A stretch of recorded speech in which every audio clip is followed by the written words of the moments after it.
Matthew 27. When morning came, all the chief priests and the elders of the people made their plans how to have Jesus executed. So they bound him, led him away, and handed him over to Pilate the governor. When Judas, who had betrayed him, saw that Jesus was condemned, he was seized with remorse and returned the 30 pieces of silver to the chief priests and the elders. I have sinned, he said, for I have betrayed innocent blood. What is that to us? They replied, that's your responsibility. So Judas threw the money into the temple and left. Then he went away and hanged himself. The chief priests picked up the coins and said, it is against the law to put this into the treasury, since it is blood money. So they decided to use the money to buy the potter's field as a burial place for foreigners. That is why it has been called the field of blood to this day. Then what was spoken by Jeremiah the prophet was fulfilled. They took the 30 pieces of silver, the price set on him by the people of Israel, and they used them to buy the potter's field, as the Lord commanded me. Meanwhile Jesus stood before the governor, and the governor asked him, are you the king of the Jews? You have said so, Jesus replied. When he was accused by the chief priests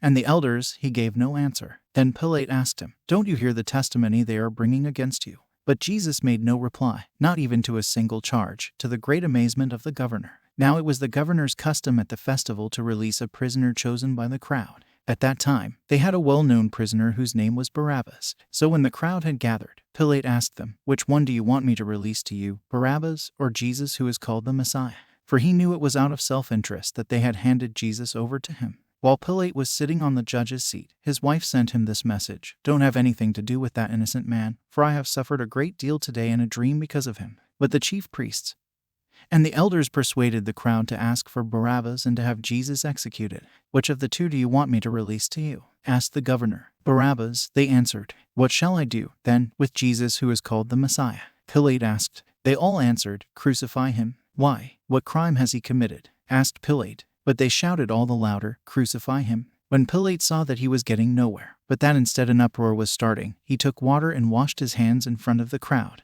I am innocent of this man's blood, he said. It is your responsibility. All the people answered, his blood is on us and on our children. Then he released Barabbas to them. But he had Jesus flogged and handed him over to be crucified. The soldiers took Jesus into the governor's residence and gathered the whole company of soldiers around him. They stripped him and put a scarlet robe on him, and then twisted together a crown of thorns and set it on his head. They put a staff in his right hand. Then they knelt in front of him and mocked him. Hail, King of the Jews, they said. They spit on him, and took the staff and struck him on the head again and again. After they had mocked him, they took off the robe and put his own clothes on him. Then they led him away to crucify him. As they were going out, they met a man from Cyrene, named Simon, and they forced him to carry the cross. They came to a place called Golgotha. There they offered Jesus wine to drink, mixed with gall, but after tasting it, he refused to drink it. When they had crucified him, they divided up his clothes by casting lots, and sitting down, they kept watch over him there. Above his head, they placed the written charge against him.